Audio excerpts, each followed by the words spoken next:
Hello everyone, me Monica. Hope you all doing good. So welcome to my channel IGNOU botany classes with Monica. तो आज के इस video में हम बात करेंगे vegetative reproduction in fungi. So before starting the video please don't forget to like and subscribe my channel.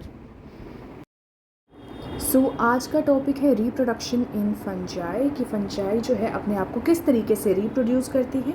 ठीक है, आज के इस टॉपिक में हम जो है वेजिटेटिव रिप्रोडक्शन की बात करेंगे। वैसे 3 तरीक़ों से इसका रिप्रोडक्शन होता है: vegetative reproduction, asexual reproduction and sexual reproduction. लेकिन आज की इस वीडियो में सिर्फ हम वेजिटेटिव रिप्रोडक्शन के बारे में डिस्कस करेंगे।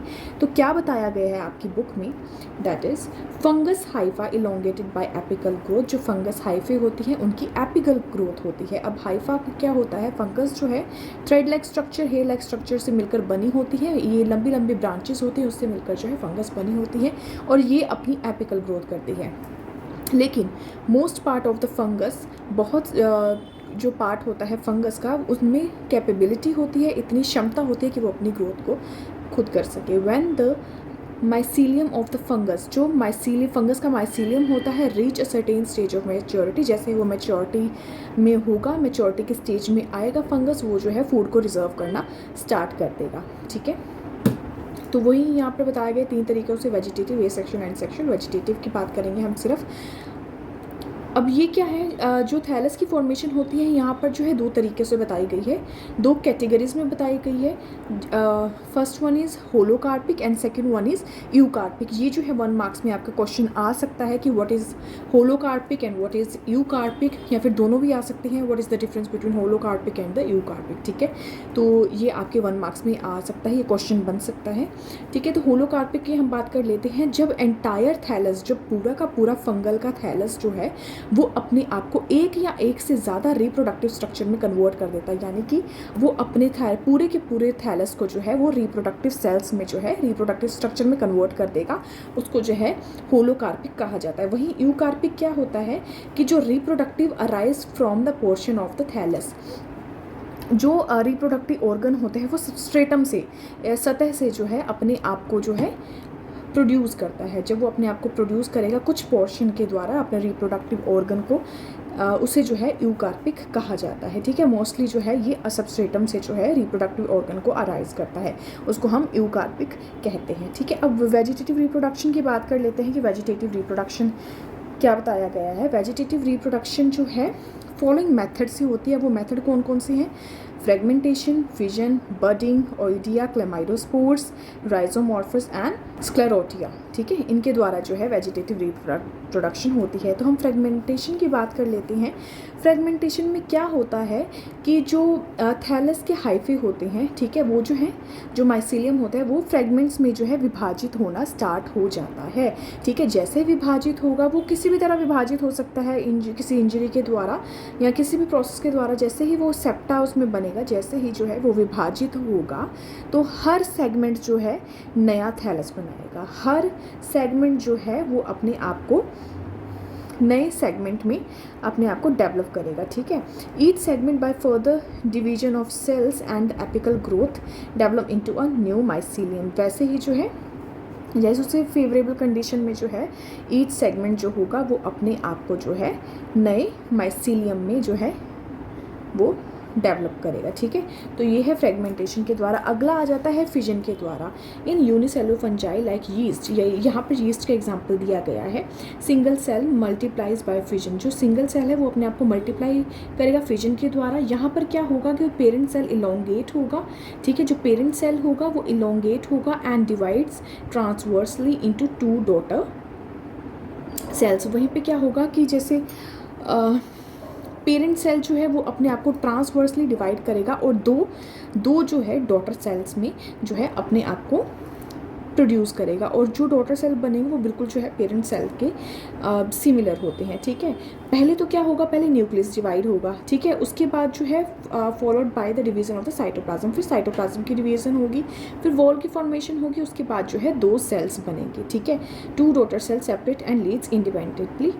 ठीक है, अब वहीं पर बात कही है, जो डॉटर सेल्स होते हैं वो अपने आप को इंडिपेंडेंटली जो है ग्रो करना स्टार्ट कर देगी। उसके बाद अब बडिंग के बारे में बात करते हैं।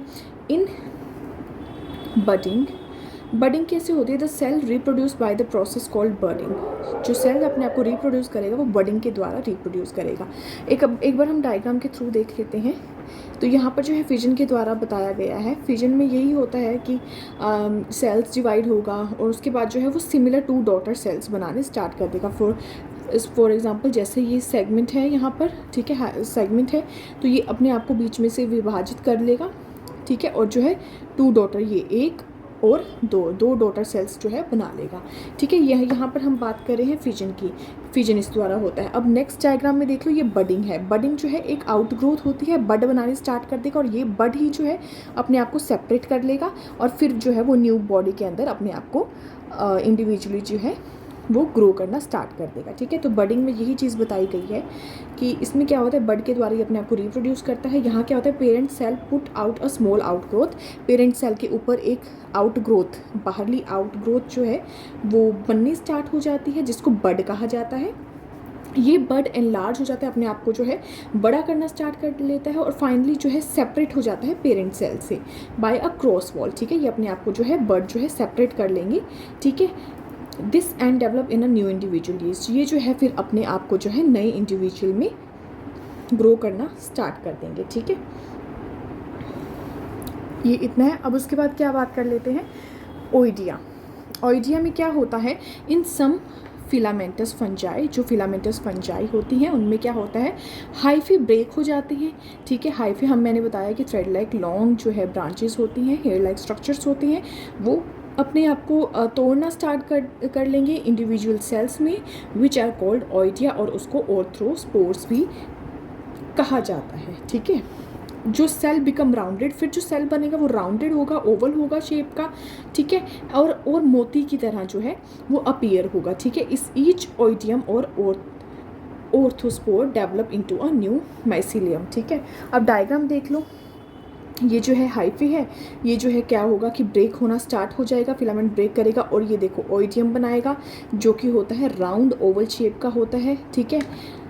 और ये जो है इसको ऑर्थोस्पोर भी कहा जाता है और हर जो ऑर्थोस्पोर है फिर वो अपने आप को जो है नए माइसीलियम में डेवलप कर लेगा, ठीक है।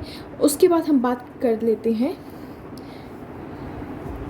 क्लेमाइडोस्पोर्स के बारे में। The chlamydospore are one cell fragment, एक सेल से बना हुआ फ्रेगमेंट होता है, विच फंक्शन जो एज अ पेरिनेटिंग बॉडी की तरह बिहेव करता है। अब पेरिनेटिंग बॉडी क्या होती है, ड्यूरिंग अनफेवरेबल कंडीशन में ऐसे बॉडी की क्षमता होती है कि ये आप अपने आप को जो है सर्वाइव करा सकता है, ठीक है। पेरिनेटिंग बॉडी वही होती है कि उसको अगर पर्याप्त मात्रा में न्यूट्रिशन नहीं मिला, कोई सूखापन होता है, तो फिर भी जो है ये इसमें इतनी क्षमता होती है कि ये अपने आप को जो है अनफेवरेबल कंडीशन में ग्रो कर सकता है। तो ऐसी बॉडीज़ को पेरिनेटिंग बॉडीज़ कहा जाता है, ठीक है। They are formed either single or in a chain. ये एक में भी अपने आप को फॉर्म कर सकता है और ये चेन्स में भी जो है अपने आप को फॉर्म कर सकता है, वेजिटेटिव हाइफे भी, ठीक है। The chlamydospore develop thick. Chlamydospore जो है हमें पता है अनफेवरेबल कंडीशन में जो है डेवलप होता है। तो ये कैसा स्पोर होगा, ये थिक होगा, रेजिस्टेंट वॉल होगी इसकी, ठीक है। फूड मटेरियल को एक्यूमुलेट कर लेगा और thus help the fungus to tide over the unfavourable condition. Unfavourable condition में जो है सर्वाइव करने में क्षमता करता है, ठीक है। जैसे उसको फेवरेबल कंडीशन मिलेगी, क्लेमाइडोस्पोर डेवलप हो जाएगा नए माइसीलियम के अंदर, ठीक है। इतना हो गया। अगली हम बात कर लेते हैं राइजोमॉर्फस के बारे में। These are usually dark brown fine root like structure. Rhizomorphs जो है भूरे रंग की होते हैं, पतले पतले होते हैं और जैसे जड़ें होती हैं वैसा इनके स्ट्रैंड्स होते हैं, ठीक है। Serves as mean of perennating. ये भी पेरिनेटिंग बॉडी होती है, यानी कि अनफेवरेबल कंडीशन में जो इनमें क्षमता होती है कि ये अपने आप को ग्रो कर सकते हैं। Under unfavourable condition rhizomorphs remain dormant. Unfavourable condition में ये डॉर्मेंट रहते हैं। जैसे इन्हें फेवरेबल कंडीशन मिलती है, राइजोमॉर्फ जो है अपनी ग्रोथ करते हैं और जो है फ्रूटिंग बॉडी में अपने आप को कन्वर्ट कर लेते हैं, यानी कि ये कैपेबल होते हैं कि इंडिविजुअली अपने आप को अपने जो है फ्रूटिंग बॉडी को गिव राइज कर सके, ठीक है। अगला आ जाता है स्क्लेरोटिया।